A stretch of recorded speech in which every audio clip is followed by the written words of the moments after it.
Bem-vindos ao Reuma 360 Graus, o podcast da Sociedade Portuguesa de Reumatologia. O meu nome é Sofia Barreira e sou reumatologista na ULS Santa Maria e no Hospital Lusíadas Lisboa. Em épocas de férias, muitos doentes reumáticos começam a planear as suas viagens. Para além do protetor solar e dos documentos, estarão também a preparar bem o seu sistema imunitário? Para quem tem uma condição reumática, como a artrite reumatoide, o lúpus ou uma espondilartrite, há cuidados extra a ter. Hoje falamos de vacinas, de cuidados em viagem, de conselhos práticos para quem vive com uma doença reumática. Para esta conversa temos connosco a doutora Sandra Falcão, reumatologista e diretora do Serviço de Reumatologia da ULS Loures de Odivelas, Hospital Beatriz Ângelo, e também a doutora Andreia Castro, especialista de Medicina Geral e Familiar, graduada em Medicina do Viajante e fundadora da plataforma médica Consulta de Viajante Online. Obrigada a ambas por estarem aqui connosco e começava talvez pela doutora Sandra. Pode explicar porque é que viajar pode ser um desafio para a pessoa com doença reumática? Antes de mais, cumprimentar todos os presentes, cumprimentar também todos aqueles que nos estão a ouvir e agradecer o convite para poder estar aqui e responder e ajudar de alguma forma naquilo que tem que ser uma coisa boa, não é? Viajar é sempre uma coisa boa, mas realmente alguns cuidados que temos que ter em atenção. É claro que as doenças do espectro, doenças reumáticas, é variedíssimo, não é? Portanto, temos mais de 100 diagnósticos de doenças reumáticas e, como tal, tendo em conta as várias limitações dos doentes, isso tem que estar sempre presente, não é? Mas isso que não seja uma razão para a pessoa deixar de viajar. Isso é sempre muito importante e cada vez mais nós temos, não só nas companhias aéreas, bem como dependendo do tipo de transporte que se opta, temos várias ajudas para quem tem essas limitações, não é? E portanto, eu acho que nada mais do que saber para onde é que se vai viajar é muito importante, entrar em contacto também com as companhias, se for uma companhia de viagens que organizou essa mesma viagem, se existe alguma limitação e, por exemplo, mesmo em aeroportos, quando existem algum tipo de limitações, basta essa identificação porque as pessoas podem ter apoio mesmo dos serviços dos próprios aeroportos. Depois há todo um leque de outras precauções que devemos ter em atenção, não é? Por exemplo, se a doença está controlada, não esquecer a medicação que deve levar, o tempo que vai estar fora e levar sempre medicação talvez um pouco mais extra, porque pode haver um atraso, por exemplo, de uma viagem, de regresso a casa e, portanto, todos esses contextos, e que será sempre diferente de doente para doente e de doença para doença, e têm que ser adaptados nesse sentido. E há algum risco específico para uma viagem para um doente reumático, sobretudo uma doença reumática imunomediada, pessoas que façam imunossupressão? Sim, claro. Ou seja, há muitas doenças reumáticas que têm um déficit da imunidade, ou seja, das nossas defesas para tudo aquilo que são infecções, e esse cuidado é essencial e temos muitos destinos em que temos que ir até inclusivamente a consultas específicas, como a consulta do viajante, para se poder organizar bem essa viagem, as várias precauções e tratamentos que podemos introduzir, seja, por exemplo, uma vacina que a pessoa não esteja contemplado e que não tenha ainda feito ao longo da sua vida, seja até profilaxias de algumas doenças específicas que são endémicas em alguns países, também outras coisas que podemos ter e ter sempre em atenção, dependendo do destino também o consumo de água, não é? Que deve ser sempre água canalizada, água engarrafada, não da água de distribuição de rede.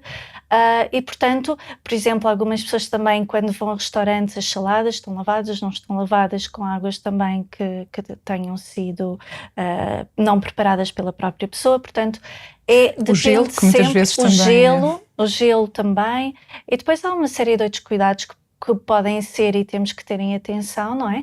Mas sem dúvida que nós sugerimos sempre e aconselhamos sempre a consulta do viajante para que especialistas que tratam especificamente e sabem porque a variabilidade das doenças também noutros países também vai mudando ao longo do tempo.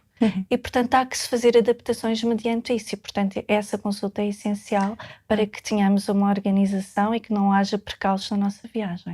Obrigada por esta dica e por esta deixa, e aproveito pegando aqui nesta dica da consulta do viajante para questionar a doutora Andreia. Quais são as pessoas que devem efetivamente recorrer à consulta de medicina do viajante e, para além da consulta de medicina do viajante, o que é que os doentes devem considerar antes de planear uma viagem? No geral, qualquer pessoa que faça uma viagem à partida fora da Europa e algumas localizações, Estados Unidos, Canadá e depois ali alguns extras, devem considerar fazer uma consulta de medicina de viagem.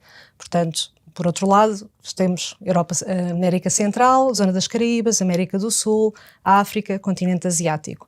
Depois, quando nós nichamos um bocadinho para aqueles que são os doentes da área da reumatologia, então aí faz muito mais sentido, porque nós sabemos que estes doentes, devido a uma maior ou uma menor imunossupressão, são doentes que estão muito mais sujeitos a um maior risco de infecções, a um maior risco de interações entre determinados medicamentos, depois também de vacinas que podem ou ter uma contraindicação total ou não devem ser tomadas em determinado contexto, por causa da medicação que está a fazer, ou o doente pode não estar estável, e portanto é uma área em que nós temos realmente que ter uma articulação, se calhar é das áreas em onde a articulação com os profissionais da reumatologia é mais importante, porque a área da reumatologia é, como estava a minha colega a dizer, e bem, é tão vasta e a seriedade da patologia e a forma como impacta a vida e a qualidade de vida destes doentes é tão grande que realmente esta consulta muitas vezes tem que ser munida de um apoio também dos colegas da área, para viabilizar realmente os tratamentos, seja preventivo, seja a nível de tratamento também durante as viagens. E começando talvez pela parte da prevenção e das vacinas, que são uma ferramenta essencial para proteger o nosso sistema imunitário e particularmente neste contexto de viagem, onde podemos estar expostos a agentes infecciosos que não são os do dia-a-dia do local onde vivemos. Quais são as vacinas que habitualmente são recomendadas para as principais viagens ou para as viagens que as pessoas realizam mais frequentemente? Nós, quando pensamos a nível de vacinas, temos sempre que equacionar para onde é que a pessoa vai, quanto tempo é que vai e o que é que vai fazer, em que contexto. Uma viagem em lazer é um bocadinho diferente de uma viagem de trabalho, uma viagem de uma semana é diferente de uma viagem de um mês. E, portanto, se formos numa primeira análise pensar em quais são as vacinas, aquilo que será indicado para aquele destino é sempre as mesmas indicações, não é? Agora, temos que depois adicionar isto à lâmina do doente que tem patologia reumática, porque aí sim temos que, em algumas situações, perceber se ele pode fazer ou não. Ou seja, temos aqueles doentes que têm situações estáveis ou mesmo cuja medicação não tem um grande impacto a nível da vacina e, portanto, nós fazemos uma abordagem exatamente igual àquela que faríamos num doente saudável, entre aspas, mas depois temos o outro lado, não é? E o outro lado é o doente realmente imunossuprimido. E nestas situações, normalmente nós sabemos, por exemplo, as vacinas vivas, onde a vacina da febre amarela é o melhor exemplo, normalmente é contraindicada, ou então tem que ser espaçada de determinada medicação, exatamente. Temos também as vacinas inativas e essas sabemos que normalmente são seguras. Exemplos, a hepatite A, a febre tifoide injetável, a vacina da poliomielite injetável também, meningite C, portanto, temos sempre que, lá está, em primeiro lugar, considerar para aquele destino o que é que deveríamos fazer e depois, basicamente, perceber se para o doente em questão temos que individualizar essa decisão, se podemos fazer ou não. E já percebemos aqui um bocadinho para quem é a consulta de medicina do viajante e algumas das particularidades e da interação para o doente reumático. Uma questão que eu também acho que é importante é a do timing, porque muitas pessoas muitas vezes deixam a consulta de medicina do viajante para muito próximo da viagem e, sobretudo, caso tenham que fazer alguma vacina, estas coisas têm o seu tempo. O que é que recomendaria? Idealmente, aquilo que está protocolado é a consulta do viajante ser feita cerca de 4 a 6 semanas antes da viagem ocorrer. Normalmente, aquilo que nós assistimos na prática é que as consultas são realizadas cada vez mais em cima da hora, ou as pessoas procuram fazê-la mais em cima da hora. Por vezes por desconhecimento, por vezes por alguma descontração, e isto depois também nos levanta muitas dificuldades, porque neste caso em concreto do doente com patologia reumática, é muito importante nós estarmos articulados com o reumatologista. E muitas vezes nós dizemos mesmo, olha, isto é aquilo que você deveria fazer, contudo nós precisamos de validar esta informação como reumatologista. Precisamos ter a certeza se a doença está estável, se pode haver uma contraindicação e por vezes não temos esse tempo entre o doente sair da nossa consulta, obter o feedback do reumatologista e passar e depois fazer ainda determinada vacina que também não tem um efeito imediato, não é? Porque é feita a administração, mas depois temos que esperar, não, mas ela demora na realidade ali uns dias até atingir o seu resultado máximo, ideal. Muitas vezes não temos esta oportunidade, portanto, Entre 4 e 6 semanas é o padrão, não me choca que possa ser um bocadinho mais cedo nestes casos. Nestas situações. E pegando aqui neste exemplo que a doutora Andreia deu, por exemplo, da restrição que pode haver à realização de vacinas vivas, como a vacina da febre amarela, que é uma das que mais frequentemente é necessária para viajar para alguns países um bocadinho mais exóticos, digamos. Do ponto de vista do reumatologista, como deve ser feito o planeamento para um doente que esteja a fazer, por exemplo, um fármaco que muitos dos que nos estão a ouvir conhecerão, metotrexato, ou os chamados medicamentos biotecnológicos, como é que deve ser feita esta gestão das vacinas? Isto é o seguinte, inicialmente, quando nós temos estes diagnósticos, não é? Nestas doenças um pouco mais complicadas, em que o sistema imunitário vai estar envolvido de uma forma um bocadinho diferente, as vacinas devem ser planeadas logo numa fase muito atempada. Porquê? Porque qualquer medicamento que nós vamos controlar o sistema imunitário, no fundo, estas doenças surgem por uma desregulação do mecanismo de defesa, começa a atacar as estruturas que não devia atacar. E, portanto, aquilo que nós fazemos com estes medicamentos é tentar reduzir esta reatividade para também o sistema imunitário ficar preparado para atacar o que tem que atacar, não é? Portanto, vamos fazer ali um bocadinho de um reset. Quanto mais precocemente nós fizermos vacinas, é o ideal para que também possamos ter uma melhor resposta à própria vacina, não é? Contudo, nós temos uma regra, sem dúvida, que são os medicamentos que são mais problemáticos, enquanto que medicamentos como o metotrexato e a mesmo doses baixas de corticoide não fazem grande interferência naquilo que era a resposta imunitária e muitas das vezes, até mesmo na vacina sazonal da gripe, nós podemos não fazer, o metotrexato se faz todas as semanas, uma vez por semana, nós podemos não fazer na semana da administração, mas efetivamente não existe propriamente uma evidência que haja assim uma resposta vacinal tão diferente do que a população em geral. O mesmo pode não acontecer, por exemplo, nos doentes com agentes biológicos, que, apesar de ter este nome um bocadinho friendly, muito simpático, são, em termos de escala de imunossupressão, são mais intensos do que, mais potentes, digamos assim, do que aqueles medicamentos mais convencionais. E, portanto, numa fase inicial e prévia introdução de um biológico, nós devemos ponderar, por exemplo, qual é o plano de vacinação que este doente já tem previamente, se há alguma vacina, principalmente das vivas, que deveria fazer e atualizar o seu plano de vacinação e, por exemplo, qual é o perfil até de trabalho deste próprio doente, um doente que tem viagens frequentes para a África e que ainda não fez a vacina da febre amarela e que confere uma proteção de cerca de 10 anos, se não me engano. Hoje em dia já é vitalícia, embora em algumas situações possa ser considerado um reforço. Sim. Pronto. Mas efetivamente é uma vacina que, quando programado, uma pessoa que tem esta atividade de ir para zonas endémicas, aí deve fazer até antes da introdução do biológico esta mesma vacina. Portanto, nada como a discussão de todas estas situações individualmente, entre o reumatologista e o doente, para decidir realmente e avaliar quais são as vacinas que estão em falta, aquelas que devem ser feitas e o melhor timing para a sua realização. Já falámos aqui de alguns medicamentos que os doentes com doença reumática muitas vezes utilizam, metotrexato, os biológicos, alguns deles são injetáveis, alguns deles precisam de refrigeração e, portanto, pode haver aqui alguns cuidados extra para os doentes poderem levar esta medicação, pode haver inclusivamente alguns requisitos por parte até dos aeroportos e dos seguranças dos aeroportos para levar esta medicação. O que é que o doente deve ter em conta? Tem que ter sempre em conta que, primeiro, a medicação deve ir com ele e não para porão. Ponto número 1, porque a temperatura é muito mais estável quando a medicação está com ele. Se for uma viagem curta, obviamente todos aqueles contentores que eles utilizam já para o transporte da medicação e com aquelas cojetes de gelo que permite manter a temperatura devem ir sempre acondicionados dessa forma. E estamos a falar dos biológicos, das injeções, que têm que ter uma estabilidade de temperatura um bocadinho diferente. Já se estamos a falar de medicamentos como o metotrexato, outros medicamentos que não precisam de refrigeração, aí obviamente o doente deve levar os medicamentos consigo na mala de mão, na mala de mão e sem outra precaução.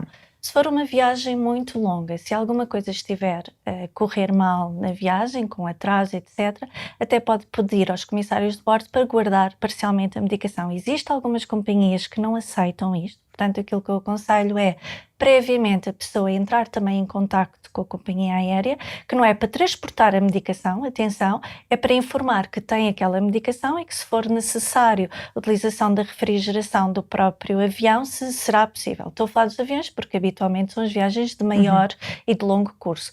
Se for uma viagem mais curta, seja de carro, comboio, autocarro, é levar a medicação que tem que ter uma estabilidade de temperatura consigo, com as malinhas próprias para esse fim, com as cojetes como transportam e como sem outras precauções, digamos assim. Levar sempre também as doses necessárias, porque também se levar a medicação, habitualmente também a dispensa desses medicamentos é controlada, mas não levar muita medicação, porque senão obviamente no aeroporto podem achar um bocadinho estranho, não é? Levar aquilo que é para as doses necessárias para a permanência no destino. E depois, obviamente, em relação à restante medicação, também ter as mesmas preocupações. Contudo, levar também sempre a receita, e existem alguns formulários, porque nunca retiram a medicação se a pessoa levar a prescrição médica. Contudo, alguns países podem exigir também declarações específicas para a entrada desses medicamentos em determinados países. Portanto, no fundo é mais uma vez perguntar ao seu reumatologista o que é que necessita para fazer a viagem em completa segurança. Por vezes até os doentes, para a medicação que é dispensa hospitalar, não têm consigo as receitas, são receitas eletrónicas, e nesses casos a tal formulário, uma declaração, substituirá e servirá de guia de tratamento. Muito obrigada. Vamos passar aqui para outro ponto já de medicação que pode ser utilizada nestes ambos settings que vocês as duas e eu também tratamos. A hidroxicloroquina, em Portugal, com o nome de marca de Plaquenil, é um dos medicamentos que nós utilizamos muito frequentemente em doenças reumáticas, sobretudo o lúpus, mas ele também pode ser usado como agente quer de tratamento, quer de prevenção da malária. Quando um doente já faz este tratamento pela sua doença reumática e viaja para um local onde a malária seja endémica e tenha indicação para fazer profilaxia, pode manter, deve fazer outra coisa? Como é que deve gerir? Depende, porque aqui temos que, em primeiro lugar, também conhecer qual é a dose que o doente está a fazer e, por outro lado, também verificar se há indicação realmente para antimalárico e qual é o perfil de resistências no destino. Portanto, aquilo que nós vemos é que muitas vezes a dose que o doente está a fazer é uma dose inferior àquilo que seria necessário para uma profilaxia de malária. E, por outro lado, a hidroxicloroquina ou a cloroquina, neste momento, só tem uma verdadeira utilidade para uma área muito restrita, que é mais na zona da América Central, das Caraíbas, onde realmente não há um perfil de resistência significativo. Portanto, se for possível, pode ser feita uma adaptação a nível de dose, até porque o medicamento é muito bem tolerado, é um medicamento que é bem aceito até a nível pediátrico, nas grávidas, em qualquer trimestre, na amamentação e, portanto, se for indicado para o destino em causa, podemos fazer isso. Caso contrário, se este doente vai para uma região em que realmente há uma resistência à hidroxicloroquina, então aí temos que ajudar juntando um outro antimalárico. Idealmente, nestes doentes, o Malaron, passo o nome comercial, mas que é a melhor opção normalmente para a maioria. E nessas situações, doutora Sandra, o doente deve manter a hidroxicloroquina que faz habitualmente, não é? Claro, sem dúvida. Obrigada. E também só ia acrescentar aquilo que a colega disse, não esquecer que efetivamente o agente da malária, que pode ter uma malária mais grave, tem toda a resistência à hidroxicloroquina. Portanto, mais uma vez, é ter isto em consideração. E que um doente reumático tem um potencial para uma malária mais grave acima da média e o próprio potencial também para interações com a medicação também é um bocadinho mais elevado. Portanto, são vários aspectos que temos de ter em atenção. E também não esquecer das outras medidas de profilaxia para evitar a malária, não é? Claro, Portanto, e se calhar aproveitávamos para falar um bocadinho mais sobre isso. Já falámos aqui um bocadinho das vacinas, deste tipo de medicação profilática. Há bocadinho já falámos um pouco de alguns cuidados com a água, com os gelos, com as saladas. Cá, doutora Andreia, para além destes aspectos que já falámos, há algum outro conselho para o doente que está mais suscetível a infecções, de como se proteger? Sim, acho que há aqui uma coisa que é também bastante importante referir, que é estes doentes, dado o seu histórico, é muito importante que adquiram um seguro de viagem que contemple a existência de doenças em curso, portanto a tal cláusula de condições pré-existentes. Isto é muito importante, porque realmente se houver uma agudização do estado geral, ou se houver uma infecção no destino ou algo que obriga que esta pessoa seja socorrida por um médico, haja um internamento, haja uma observação hospitalar, ele tem que garantir que está coberto a nível do seguro de viagem, por causa até da questão das despesas, não é? E portanto, ter este cuidado antes da partida é importante. Outra coisa é também perceber como é que são os cuidados de saúde que podem encontrar no destino. E por vezes, depois de fazer a contratação do seguro de viagem, até pode diretamente entrar em contacto com a seguradora e dizer, olha, eu vou estar 2 semanas no sítio X, tenho esta determinada situação, com esta gravidade, caso aconteça alguma coisa, onde é que eu me devo dirigir, como é que eu me devo comportar. E isto é realmente bastante importante. A nível de medicação, também como estávamos a falar, a medicação ir sempre com o viajante, até porque há o risco de, se for na mala do porão, da mala se perder e extraviar e ficamos sem a medicação. Tudo o que é injetáveis, nós temos o cuidado de passar uma declaração de transporte para que realmente não hajam impedimentos a nível do aeroporto, a nível do voo. E depois os cuidados gerais, nós sabemos que os doentes com patologia reumática têm mais tendência a reações de fotossensibilidade, a neoplasias de pele, portanto têm que usar mais protetor solar, fazer mais aplicação regular, ter muito cuidado com o consumo de água, portanto uma das questões que têm que ser abordadas é não devem fazer consumo de água, até águas locais que possam estar contaminadas, por exemplo, não engolir água numa lagoa, numa zona em que não haja uma água tão batida, não é? Para além de tudo o que falámos, da água ter que ser sempre engarrafada, e idealmente uma água evitando-se o gelo e evitando-se o consumo da água da torneira, os antimaláricos, ajudando também com a questão da prevenção de picada de mosquitos, repelentes, serem usadas na altura certa do dia, a adaptação da roupa, etc. Nível respiratório, se estivermos novamente numa situação mais complicada, pode fazer sentido este doente ter que levar uma máscara ou ter que levar alguns testes até Covid para poder fazer no imediato, e reforçar muito a questão da higiene das mãos. Podem levar, por exemplo, umas toalhitas, algum álcool gel, e para finalizar, embora haja aqui muito mais coisas que pudéssemos falar também, acho que não esquecer que têm que ter muita atenção aos sintomas no regresso, porque sintomas que são no regresso podem ser ainda espelho de algo que tenha sido contraído durante a viagem e que, devido à questão dos períodos de incubação, não tem uma manifestação imediata. Podem aparecer 15 dias, 1 mês, 3 ou 6 meses mais tarde. Por vezes isto acontece quer a nível de doenças transmitidas por mosquitos, como dengue, como malária, quer também a nível de doenças gastrointestinais, por exemplo, diarreias por parasitas, por algum tipo de bactérias que têm situações mais crónicas, e que estes doentes também têm eles próprios mais tendência à cronicidade de várias situações. Portanto, olhar sempre aqui num sentido global do viajante enquanto viajante, pessoa, não é? Mas depois com este acrescento da doença. Claro. Acho que já percorremos aqui quase o 360 à volta desta questão. Exato. Se calhar só questionar a doutora Sandra, para além de tudo o que já falámos, assim nos últimos 30 segundos, mais algum conselho de algo que não tínhamos falado? Repelentes também podem ser diferentes de sítio para sítio, portanto, local para local do globo podem ser adaptados. Alguma medicação que podem levar para algumas situações de emergência, como os medicamentos para a febre, como conhecido por todos, paracetamol, alguns antialérgicos, porque por vezes podem existir algumas reações alérgicas e o próprio médico pode explicar. Também a diarreia do viajante, que é tão frequente, e que explicarmos quais são os sinais de alarme, e que também pode levar um antibiótico direcionado para isso, como também os antidiarreicos, se for o caso disso.